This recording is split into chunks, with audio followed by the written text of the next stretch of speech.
Good day, my friends. Welcome back. I'm BJ Kissel, and this is 10 Things here on KC Sports Network, the number one source for Kansas City sports podcasts. The Chiefs moved to 1-2 on the season after their 22-9 win over the New York Giants on Sunday. It's first win of the Chiefs on the road against the New York Giants ever. So congrats, all of us, on watching that history on Sunday. I know it was an enjoyable experience for everybody watching that Chiefs game based on social media. Obviously being sarcastic, but appreciate everybody for hanging out and spending part of your day with us. I'm recording the show here on rainy Tuesday morning out here in southern Kansas City, out here in Overland Park. But again, appreciate whether you're listening to the podcast or whether you're watching the video. We do appreciate your time, and hope everybody had a great weekend. We're excited to get into this.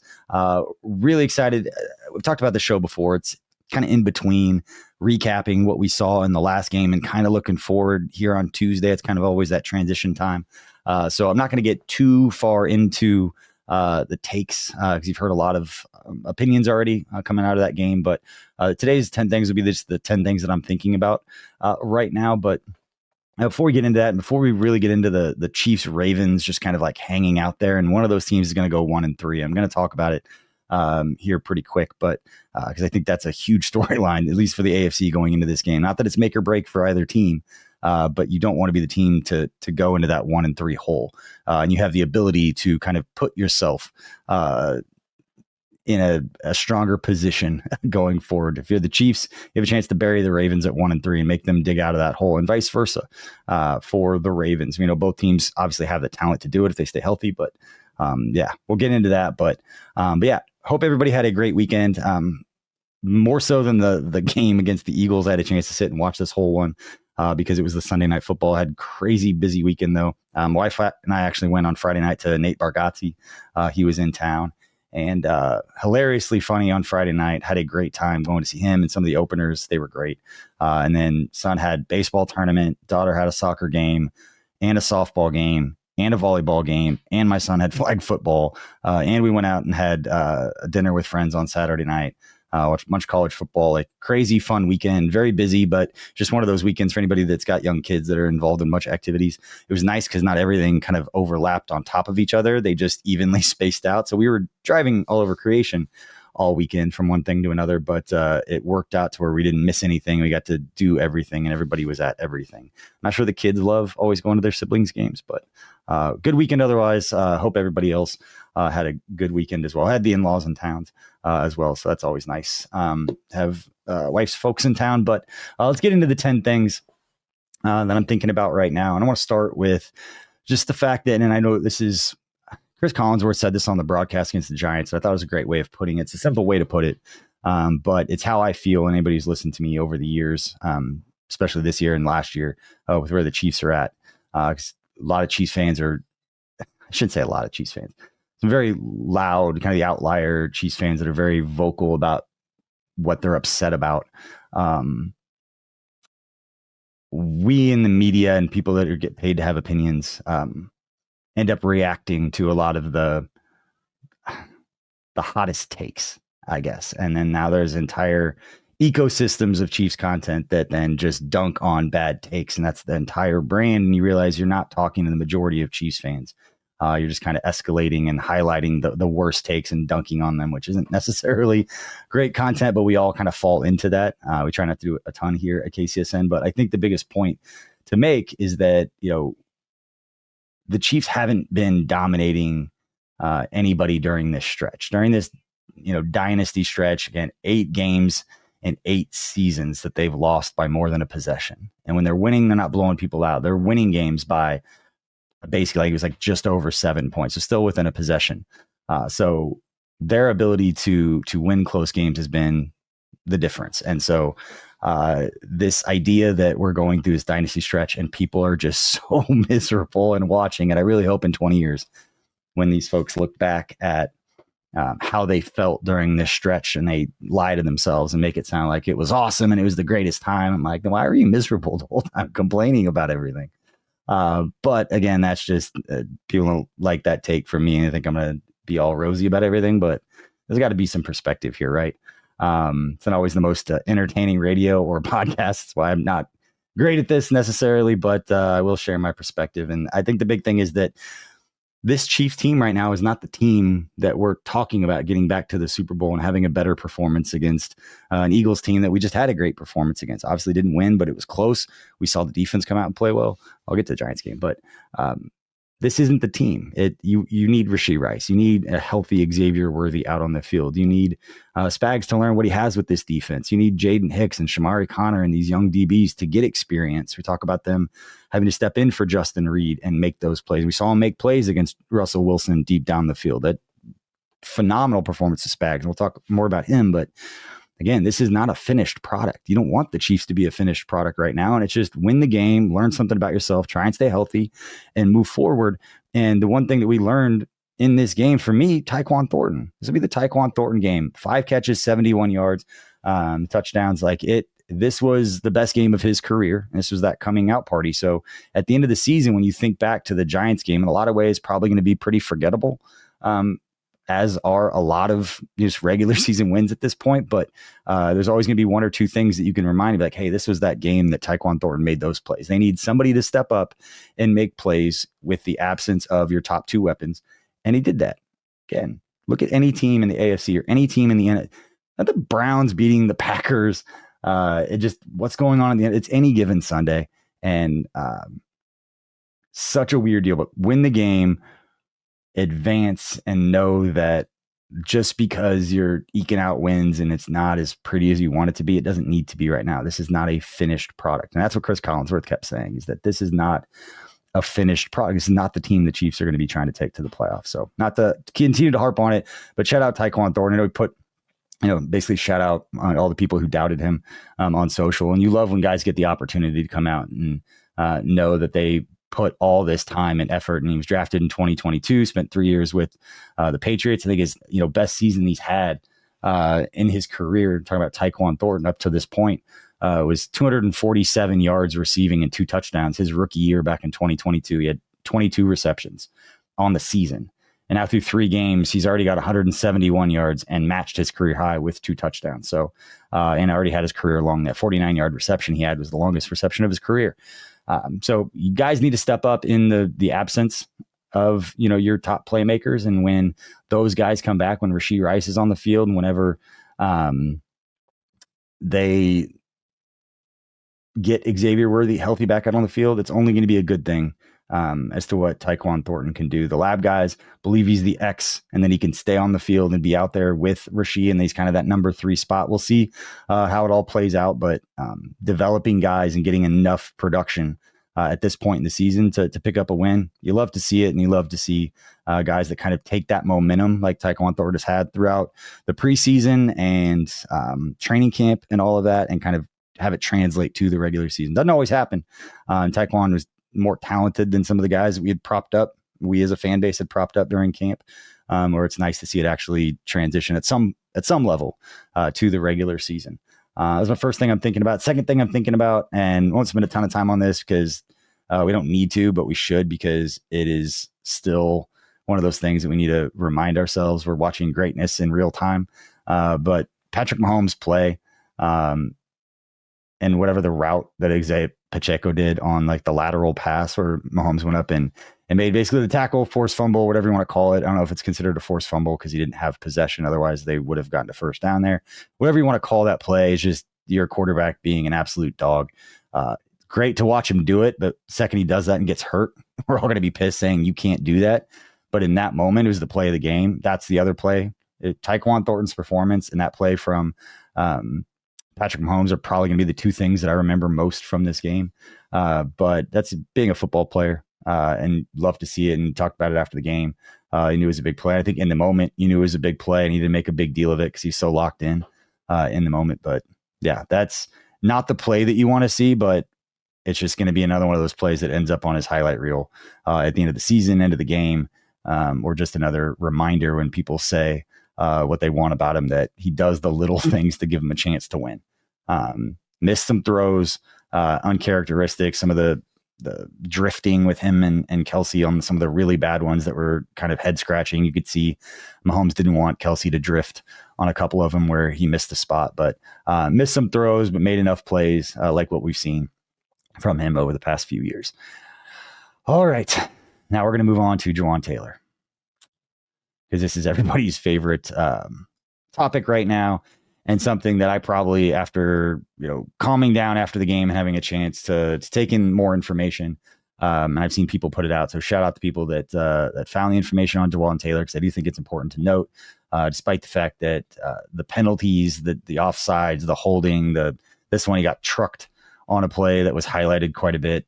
He's become an easy target for everyone to talk about. He's become an easy target for low-hanging fruit content creators that are creating all kinds of graphics on him being benched and this and that and the other. And at the end of the day, like, you could tell that everybody's being pissed. I'm pissed. The players are pissed. The coaches are pissed. They've talked about it. But, I think he has 7 penalties, whatever it is, where he leads the league. When he's not causing penalties, he's an above average tackle. Talking about Jawaan Taylor. That's the problem. They put the charts out yesterday, the line charts of where guys rank. And Jawaan Taylor, again, when he's not having penalties, is pretty good. He's very good. And he's not a problem when he's not jumping off sides. And that's not necessarily going to be the case if you bring somebody in. They might not have those penalties, but they're not going to be as good of a player. So it's, if you had to make a choice, what would you rather live with? Jumping off sides, which I know is going to kill at least one drive a game.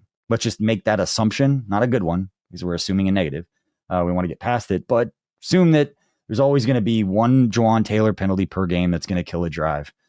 Is that enough to know that if you bring in Jalen Moore, which is everybody's most popular choice, which I know they signed him. This is important, and I think a lot of people know this, but some people don't, because you just plug them in and say they'll figure it out. Jalen Moore's played right tackle twice in his career, 2 games in his career, and they were 4 years ago when he played right tackle. It was in the middle of the season. That was it. He has not played right tackle besides that. Now we can work over there. They talk about him going back and forth, but when they signed Jalen Moore, it was a month before. It was March 10th. It was 2 months before the draft, 6 weeks before the NFL draft. They didn't know they were getting Josh Simmons. Jalen Moore was insurance for left tackle in case they had targeted Josh Simmons at that point, which at some level, they did.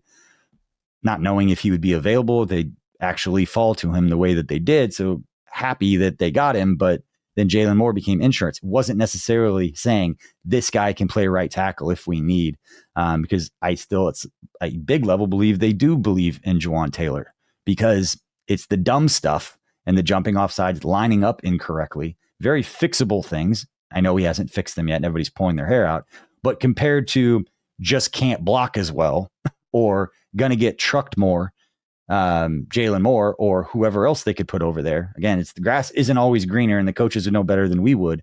But again, the assumption that Jalen Moore would just step into right tackle and be better because he might not get that penalty when the other 60 plays a game are the ones that are actually going to matter, right? We're pulling our hair out of 3 plays a game offensively when they play 50.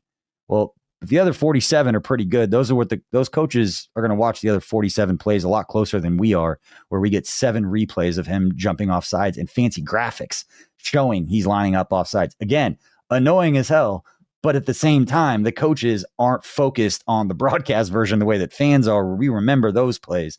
The coaches are going to remember all the other successful plays the offense ran where your eyes aren't on right tackle because he stonewalled the guy and had an opportunity. Now, probably not Stonewall in this game, because in looking at the PFF numbers for the Chiefs offensive line, pass blocking numbers were not very good. And we'll go over those. Actually, we'll go over those right now, because I thought this was very interesting. Again, PFF, take it for what you want, but I looked, and the Chiefs pass blocking grade was like 29 as a team, which is interesting. And looking through this, the first thing that jumped out to me, and I have the pass blocking grades up for under the premium stats for Pro Football Focus, and the 2 lowest graded players in Pass Pro for pass blocking against the Giants for the Chiefs were the 2 running backs. It was Kareem Hunt and Isaiah Pacheco. It had them down for 3 pass blocking snaps apiece. That Pacheco had 2 and Hunt had 1. And Hunt gave up a pressure on his only pass blocking snap. Again, don't remember the play. Looking at their blindly taking their numbers here. I understand what that means. But Isaiah Pacheco, it says, had 2 pass blocking snaps and gave up 1 pressure, which is why their pass blocking grades were 12 for Hunt and 19.1 respectively, or not really, like, not a respectful number for Pacheco. And I have been pretty vocal for me about the running back position. We'll talk about that because they got some yardage. They picked up some chunk plays, and for the first time all season, Patrick Mahomes was not the Chiefs' leading rusher. So congratulations in getting the running back up and going at some level. Again, not enough juice. It was great to see Brashard Smith get in there. We'll talk about him in a sec. But yeah, going back to the Jawan Taylor stuff, I believe Jawan Taylor is going to be out there until the other 47 of the 50 snaps become more of a problem. And I'm not saying that it's okay, that it does not get better. I'm just saying from a coaching staff, they're going to be focusing on all of the other snaps as much as the broadcast is focusing on all of Jawan Taylor's penalties for us. If that makes any sense. I don't like it. I wish he was playing better, but you have to take some semblance. And again, when you look at the numbers, Jawan Taylor is an above average tackle in the National Football League. It's just, he's got one Achilles heel that is killing at least one drive in every single game. And this one, it was early in the game. I actually tweeted out Jawan Taylor with a bunch of like angry emojis because he jumped offside. They didn't call it, but it was obvious that it was going to get called at some point because he was jumping offside. They probably jumped offsides 2 or 3 times where he was going into his kick early, and they didn't call it. And then he got trucked on the one play, and then the one holding call or whatever it was when Mahomes got the scramble, that was the one where I was like, I think everybody was losing their mind at that point. And that's when everybody created their graphics saying he's got to get kicked off, bring Jalen Moore in. So it did lead me. I want to clarify a tweet here. I did put a tweet out during the game saying I'm looking up Andrew Wiley's PFF numbers and his contract info. Andrew Wiley is one of my favorite dudes that I covered. Andrew Wiley is I liked Andrew Wiley as a person. Good player and flexible. When I tweet that out, it wasn't bench Jawan Taylor, trade for Andrew Wiley, and all the problems are fixed. I like Andrew, love it, buddy, but I don't believe that some of the scenarios that people like to put out of trades are always realistic. I try to put out things that make sense to me and are actually realistic. Trading in the middle of the season, again, I always make a huge deal of guys that understand the system because when they don't, you just have a player that's got talent that kind of runs out there, isn't really know what's going on. Case in point, DeAndre Hopkins last year. It was DeAndre Hopkins, one of my favorite receivers of all time. I've been clamoring for him for years, but you could tell he really didn't know what was going on. The biggest one for me was the Bills game that my son and I went to. I could pay attention because it wasn't the broadcast. I was watching all the interactions on the sideline. DeAndre Hopkins didn't know what he was doing. He did not know any of the routes. And there was a middle of the play they got a first down on. I could actively see him not knowing what was going on. So that's why when it comes, especially receivers, offense, anything, like familiarity with the language, with the system is important. Now, offensive line, they can tell them and make them understand it and they can piece it together, I'm sure. Again, I haven't played at that level. Other people that have can speak more to that, but it's always a bigger deal to me that there's some sort of connection. So obviously Andrew Wiley has a connection for that. He can play right tackle. He can play left guard. He can play guard. He can play tackle. He can play a lot of different spots. He's still young enough. He's 31 years old. Wasn't playing, just got put into right guard. Now he is starting, but wasn't starting. Had signed that extension with Washington a few years ago, like a 3-year deal, whatever it was, got paid a little bit of money. Then this year didn't, got a 1-year, $4 million deal. So not super expensive, knows the system, and he's versatile. So if you brought him in, you could have a backup. Somebody gets hurt. Something happens where you need a guy, kind of like what Cam Irving used to be, where you could play all the different spots. Jeff Allen, going back even further. Guy played every spot in college, all 5 offensive line spots. Those guys are so valuable for a team that you can just plug somebody in without it being not having the offense function. And the one thing that I will say to defend Wiley, I'm going to say is the all-star player. I think a lot of people's feelings of Andrew Wiley as a player is because of the Bucs Super Bowl where he was playing left tackle and they just got destroyed and he's playing out of position. They did the best they could, wasn't his spot. And so again, that's why I threw that out there. It was more tongue in cheek. It wasn't, hey, problem solved, go make this trade and everything's good. Because a lot of the people that respond to that are the ones that were like, we'll go trade for, and then like insert all pro right tackle on a decent team with a chance. And they think they're going to trade him. And I don't think Washington's going to trade the right guard at this point. So anyway, that's why I put that out there.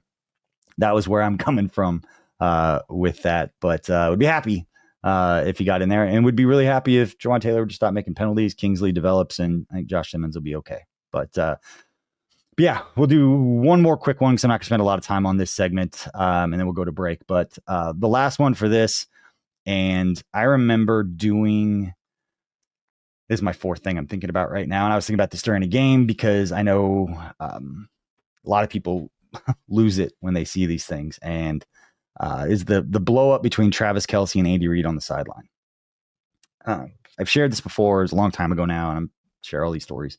So it's not surprising or unique in any kind of way, but these kinds of blowups happen more often than a lot of people think. I'm not saying with Kelce and Reid, it's right in the front, and there's always camera following Andy Reid around, but like blowups on the sideline, guys get heated like this. It happened in the Super Bowl, and I remember I was doing a stream with Haley Lewis on Bleacher Report, and the producer's like, "Hey, they're gonna lose it. They're yelling at each other, like they're losing it on the sideline, like they're not mentally focused." I'm like, these guys are locked in at a different level. That's why they're talking like that.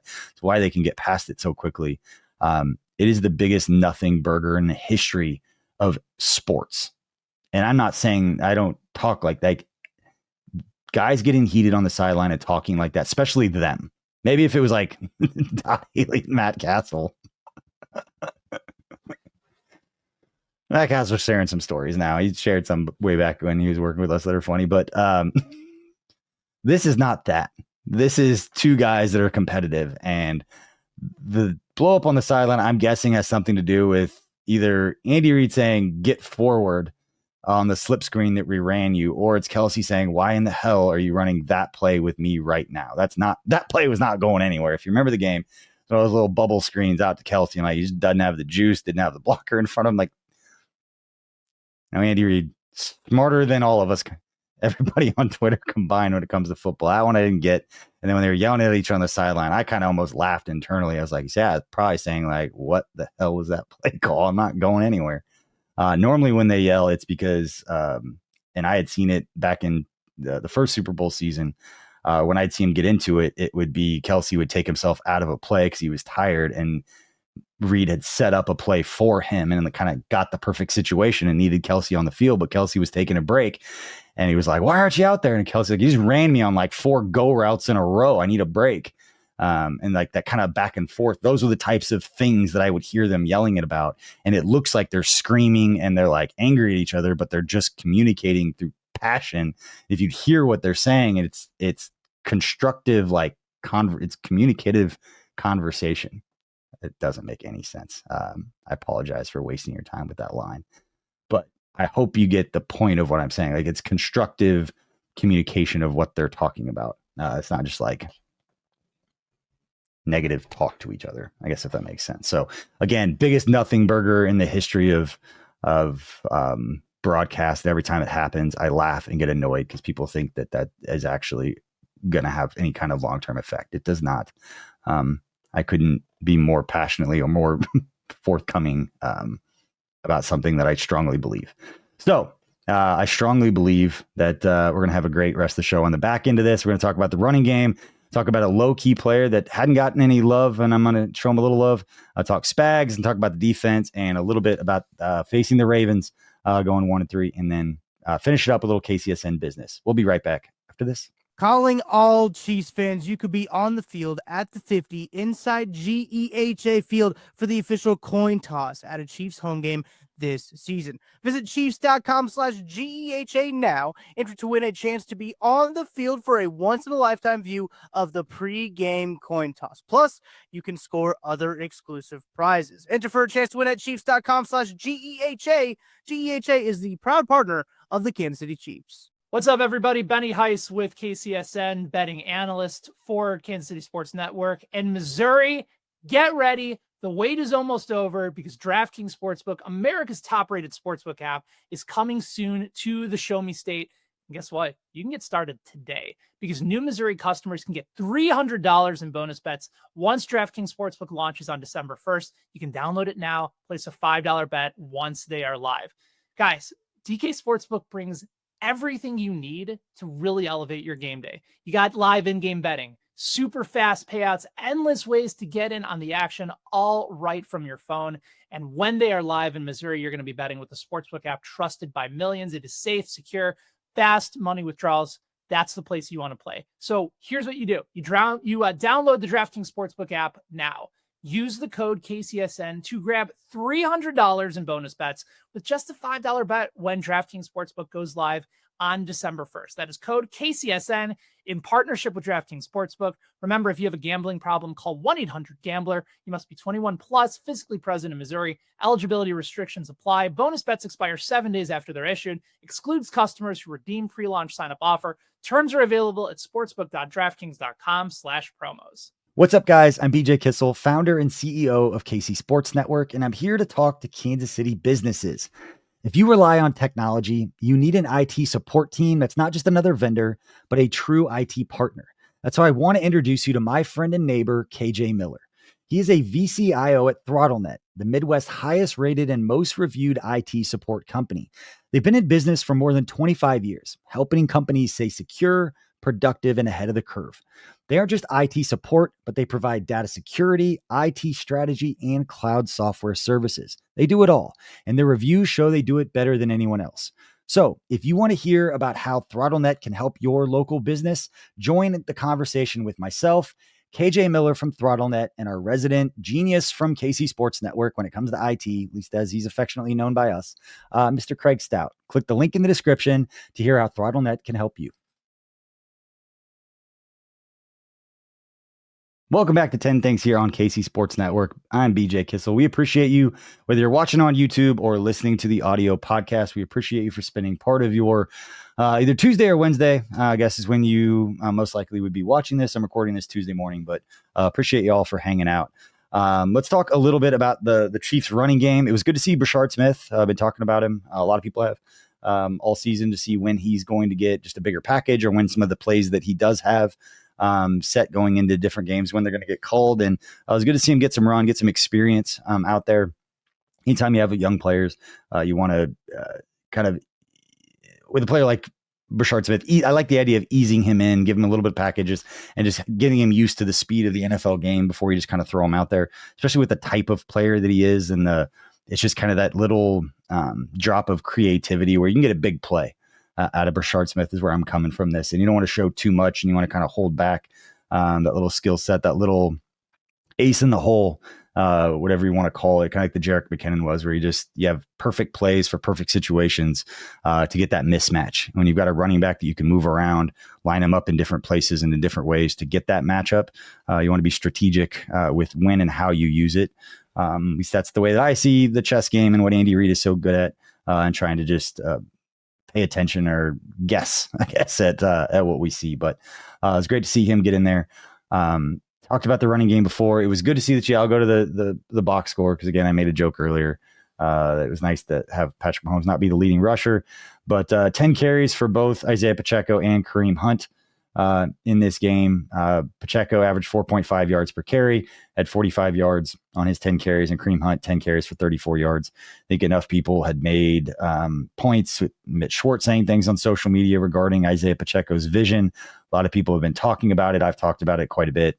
The part that I don't like is the longest rush of the game was still Nico Remigio's end around, which actually got me thinking. I texted Tucker during the game.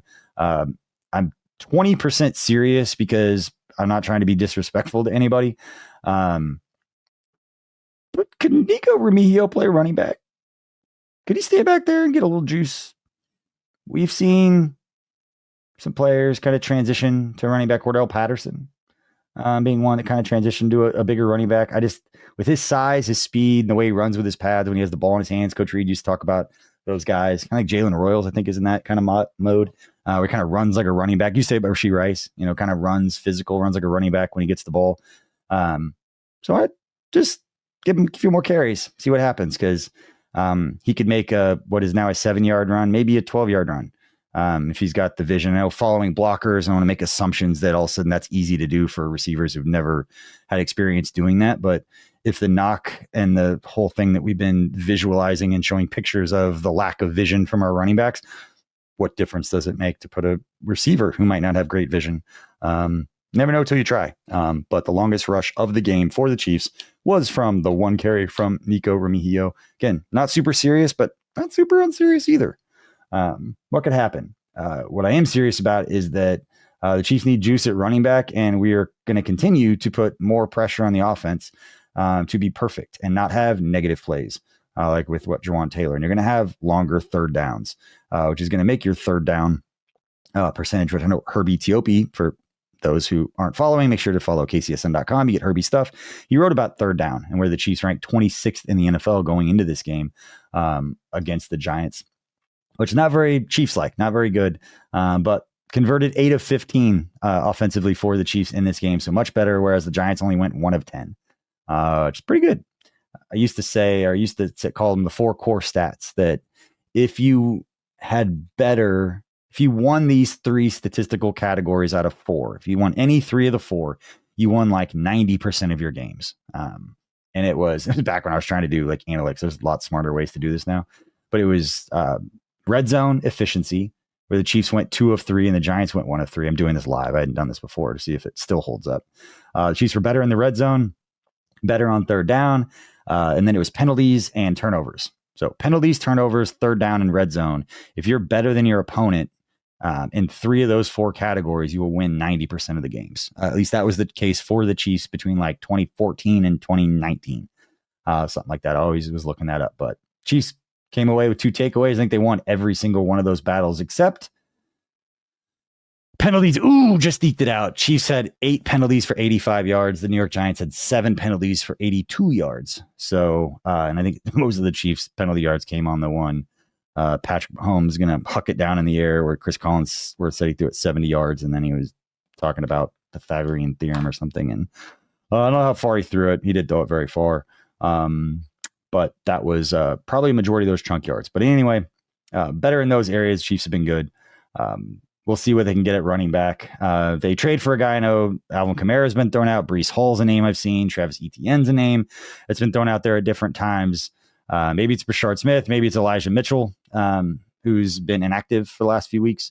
I don't know if he doesn't understand the pass pro, but again, as I went through earlier, 3 pass pro reps from our 2 running backs, and they gave up 2 pressures. So if Elijah Mitchell is not great in pass pro, the only way he could have been worse, I guess, I don't know the pressures, and I guess he could have been worse and got completely trucked instead of just a pressure, to be fair. But it's not like those guys were killing it in pass pro in very limited reps in very specific circumstances without watching the video.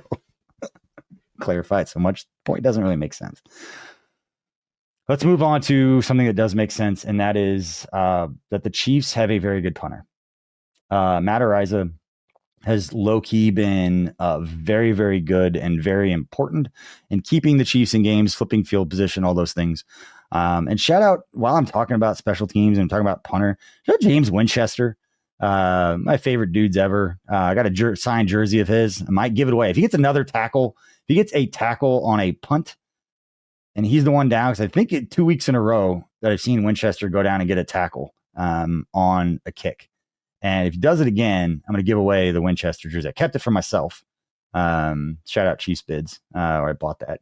But might give that away if he makes another tackle. If you hit me up on social media next week and Winchester makes a tackle during the game against the Ravens, and you see him make a tackle and you tweet me, the first person to do it, I will send you the jersey. How about that? So I know you listen to this show. But shout out Matt Araiza. He's in a very good flipping field position. Not going to spend a ton of time on that one, but shout out him. Spent a little bit more time talking about the greatest defensive coordinator in the history of the National Football League, Steve Spagnuolo, shutting down Malik Neighbors, who went into this game, the Giants' young superstar receiver, leading the league in receiving, where Russell Wilson was leading the league in passing. And for anybody who watched 10 Things last week, my biggest worry was if the Chiefs don't get pressure, one thing Russell Wilson historically in his career has been very good at is throwing the high lob, deep pass deep down the field. And between Wan'Dale Robinson and Malik Neighbors, they've had guys that through the first 2 weeks of the season had shown to be 2 of the biggest playmakers in the NFL. Again, both of them leading the league, leading passer, leading receiver with Malik Neighbors, and got completely shut down by Spags and this defense to the tune of 9 points. Now, they didn't have a kicker. They would have ended up with more. That was Huge benefit for the Chiefs in this game that we're not going to spend a ton of time talking about is they just got lucky that Graham Gano ended up getting hurt. The game could have been a little bit different. I don't think they would have lost, but definitely could have been different. But the Russell Wilson finishing this game 18 of 32 for 160 yards, 0 touchdowns, 2 interceptions with a 6.5 quarterback rating. 6.5. Not very good. The only thing real good for the Giants offense, Cam Scatabo, brought some juice the way that he ran. And I think it was just pissing off Chiefs fans because they're like, well, we could have had this guy in the 4th round the way that he's running. I don't really like the revisionist history necessarily, but because they did get Brashard Smith, we'll see what he'll become. But it was fun to watch Scatabo run. It's hard not to get excited when you watch guys run that way. It's kind of like Pacheco earlier in his career where he just pop up and kind of provide that juice. Scatabo kind of does the same thing, but the fact that he's white makes it a little bit different, a little bit more fun for some people, the way that he just tries to run through people. It was kind of funny watching him try to run through DBs. And then by the end of the game, the DBs would just kind of like take a step and he'd just literally launch himself into the ground. He probably gained an extra yard or half yard, but the DBs are like, I don't need to lower my shoulder and try to go toe to toe with this little short to the ground, rock solid dude. Just let him jump on the ground. Saw it a couple times, started laughing, but overall Spags showing again between the Eagles game and between this game, the defense, and we'll see against the Ravens, another one of those tests. And they've been good against the Ravens. I'd be very surprised to come out.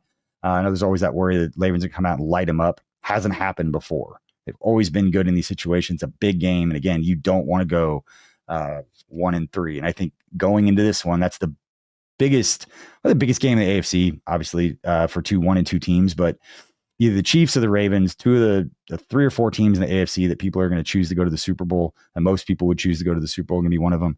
One of them is going to start 1-3 and have a huge hole to come out of. Now, is Derrick Henry going to fumble late in the game, and the Ravens going to blow another late lead? Those are storylines coming into this one. Does Patrick Mahomes have to do it himself? Is Xavier Worthy going to play in this game? How do they deal with the pressure? Can the Chiefs offensively take advantage of some of the things that we've seen the Ravens be susceptible to so far this season? We've seen the Bills put up some points against them. We've seen the Ravens make these mistakes. But if the Chiefs, for everything they've done, I don't care how ugly it is, it could be a 10-9 game and everybody thinks that they're the worst team in the history of football. We've started seeing comments like that. And again, I don't want to spend a lot of time reacting to it. But they can win this game any way they can, setting up the Ravens to have to dig out of that 1-3 hole. Obviously would be great. Hot take. #analysis. All right, let's move on to the defensive takeaways. Not going to spend a ton of time, but Chiefs going into that game against the Giants didn't have any takeaways. Normally those are created by pressure, an errant throw, batted pass, rushed throw, guy in his face, or there's an interception or a strip sack, something like that. Chiefs hadn't had any takeaways because they hadn't had a whole lot of pressure. It's great to see Chris Jones get his first sack. It was great to see the 2 guys come away with pick, Chris Wallace and Jalen Watson, each getting interceptions. So good to see. Need to see obviously more of it. Need to see more pressure without sending guys. But it's kind of the identity of the Chiefs defense. And again, Spags shutting down the leading receiver and the leading quarterback going into this game. Exactly what you want to see, especially after the performance against the Eagles, which I thought was very, very good. This defense can be a reason that we win. They've shown that. Great to see. All right. Talked about facing the Ravens a little bit. Both teams 1-2. That's going to be a fun one. And as I've done the last few times, I'm going to wrap up this show talking a little KCSN business. I've gotten a few comments from people that they actually enjoy this side of it because I spend a lot more time kind of building the business and not being in it, but working on it in regards to KCSN. So that's what I'm spending most of my time doing. And people are interested, I'll talk a little bit more about it. But again, our big focus for the business side of KCSN over the last few months has been KCSN.com. Trying to figure out our written content. I talked about before. We had KCSportsNetwork.com as our website. It's kind of a landing page for partners and businesses, just kind of learn like what is KCSN, not necessarily to consume content there. I wasn't specifically interested in playing the SEO game because it's slow, it's difficult, and it's very saturated with the market, and not just nationally, but even within the Chiefs. There are 4 or 5 entities that have full-time employees who are completely dependent upon SEO traffic to generate their revenue to sustain their business model. It's just more based on website traffic. It's the SB8, it's the Arrowhead Prides, the Arrowhead Addicts, the Arrowhead Reports, the A to Z Sports, the Chiefs Wire. All of those entities are website coverage places. I don't say first, but heavily invested into SEO traffic for their website, and for a new site to try and get in and disrupt that. It's slow, it's long, it takes a while. For anybody who's trying to grow like a Facebook page right now, it's very similar. It's expensive and it takes a while. And getting people to go to KCSN or KCSportsNetwork.com wasn't the goal. And so you notice we weren't putting articles there and all that kind of stuff. Well, when we have the Substack newsletter, we're trying to create this, call it a funnel, but like, how do you get people from social media and funnel everybody to one place? Because we have 6 YouTube channels, we have 6 audio channels, we've got social media, we've got big Facebook page and all this stuff everywhere. It's like, how do you just funnel people to one place? It's kind of like your hub, which is what KCSportsNetwork.com was supposed to be, but it just wasn't friendly for a lot of different reasons. And then on the back end, there's some organizational things for the business that would be helped by it being all tied in through the same server, like a Google account, which again, bought the KCSN.com premium domain, got all the back-end stuff organized, and then turned our Substack newsletter website interface into KCSN.com. So if you go to KCSN.com, it's actually the interface of our newsletter, which is why it asks for your email address if you're going there for the first time. And so that was kind of the business strategy behind it, is just trying to create efficiencies with our content. And we're running paid social campaigns now through the newsletter to try and grow it. We've gained about, by the time you're watching this, probably 500 subscribers in the last couple of days. Helps when the team wins, but growing the newsletter and Herbie's stuff has been important to us. We have a credentialed beat writer. Herbie Teope is up at the Chiefs asking questions in the locker room, talking to players. He's putting out player features, talking to some of the younger guys we don't know a whole lot about, getting to know their story, talking to people that have been important to them, putting those kinds of features out. But there's not a lot of that kind of content going now. It's more the clickbait type stuff. So trying to be a little more thoughtful with that content. So make sure if you're not already subscribed, go to KCSN.com. It's a free subscription. We do have a paid subscription available, but you can go to subscribe for free. Has been, building that newsletter has been a big focus for us at KCSN. We're doing a Patrick Mahomes jersey giveaway right now. So if you go subscribe, there's a couple things. You go to our social media, you'll see it. You tag some friends on social, you get a chance to win a Patrick Mahomes jersey. We're going to select a winner, find out their size, and then go order the Nike jersey off, Fanatics or whatever. For their jersey. We can find all that information on social media.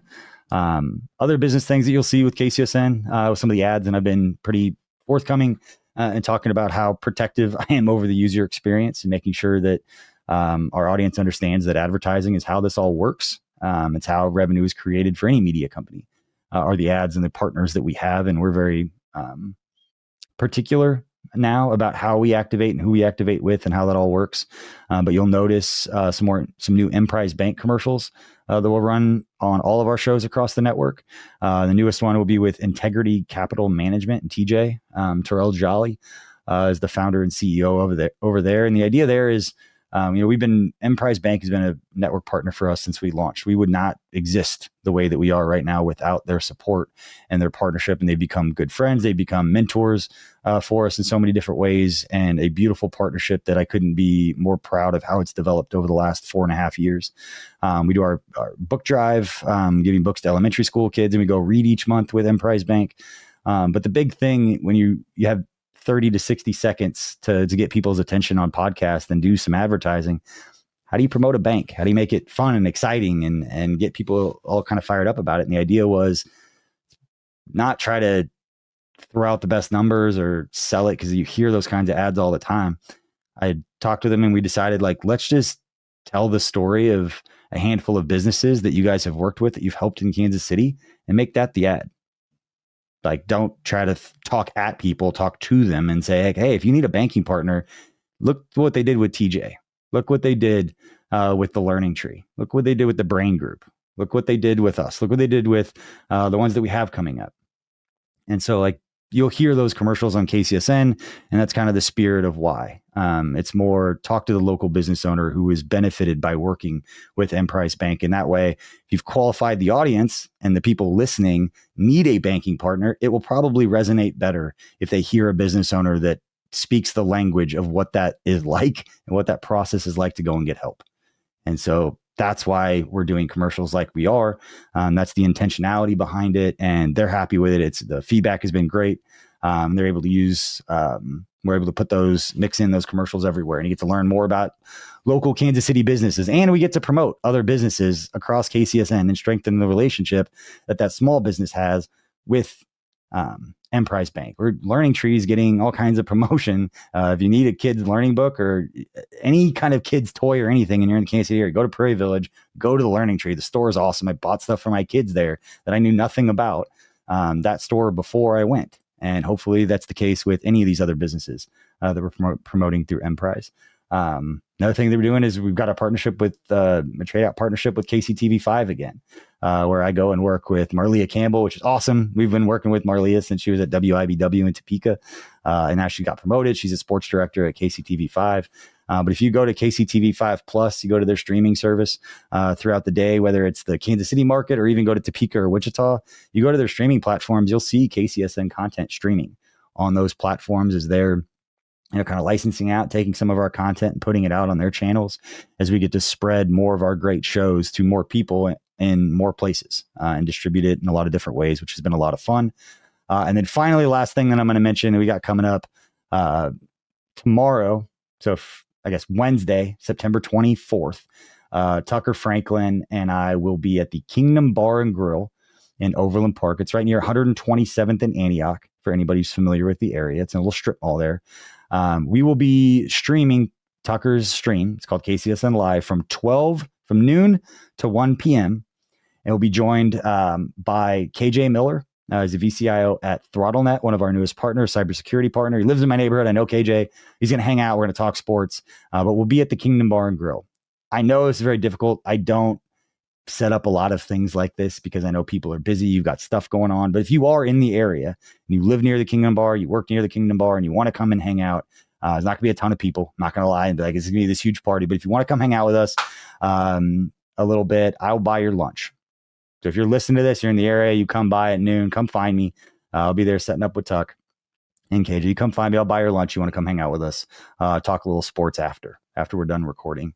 Show will be over about 1:00. Come hang out with us.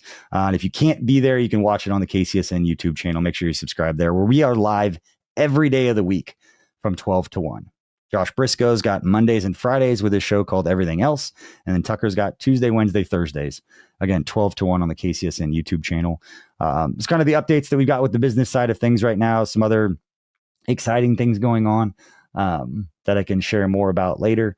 But appreciate everybody for hanging out. Appreciate your support. Please hit that like and subscribe. And if you appreciate the content, the way we do things, the way the company is set up, and you want to help us in some way, go tell a couple of friends about KCSN. Go send them a link to a show. Go send them a link to a YouTube and say, hey, subscribe to this. You might want to check these guys out. We know not for everybody. There's a lot of great content out there. And if you prefer other personalities, you prefer Ryan and those guys, the AA guy, like whoever it is, and Cole on YouTube, obviously he's killing it. For those guys, completely get it. We just want to be I've used this analogy before, and I'll leave with this when it comes to the Chiefs content space, because people ask me a lot about Chiefs content and how the competitive side of all of it. I consider the Chiefs content space like a gigantic sports bar that fans can walk into, and there's tables set up all over the place. There's people sitting by the bar. There's a circle table in the back, and it's like KCSN can be the circle table over here. And how about those Chiefs? Cole's sitting over here. And then you got your 610, your 810, you got your other podcast, the Kingdom Says guys. You got I'm going to forget a whole bunch of people. We got all the podcasts, obviously Ryan, Locked On, Matt Derrick, and Nick Jacobs, those guys. You got everybody sitting at a table, and fans can just pour in and kind of go to the tables that they like. And then you can go hang out at one table and hear that conversation, and then go swing by and just kind of like over here another table, see if you like it, hang out, join the conversation for a little bit, leave, go up to the bar, grab another drink, whatever it is. That's the vibe in which I get this whole space is. We're just trying to be a seat in that bar. We're just trying to be a table in that bar, was the analogy that I told Kent Swanson, Craig, Tucker when we launched KCSN. because nobody's going to dominate. Nobody's just going to take everyone because everybody prefers different personalities. So again, tell your friends if they prefer our personalities, if they like my show, the way I do content, or the lab, or Only Weird Games, or that football show, or Amateur Hour, or Benny Heiss's betting stuff. Everybody's got a different vibe, different things that they like. And one thing that I'm very proud about with KCSN, and was by design, is that we have shows that have all different kinds of personalities, all different kinds of perspectives. And I think that's good for everybody, to get everybody different perspectives. Talk to people who have different thoughts. Much bigger statement. Not going to trigger anybody, but it's okay to surround yourself with people you disagree with. I disagree with Kent Swanson all the time. Football stuff. Or disagreeing in general. Be kind. Have a great day. Appreciate your support. We'll see you next time. See you, Chiefs Kingdom.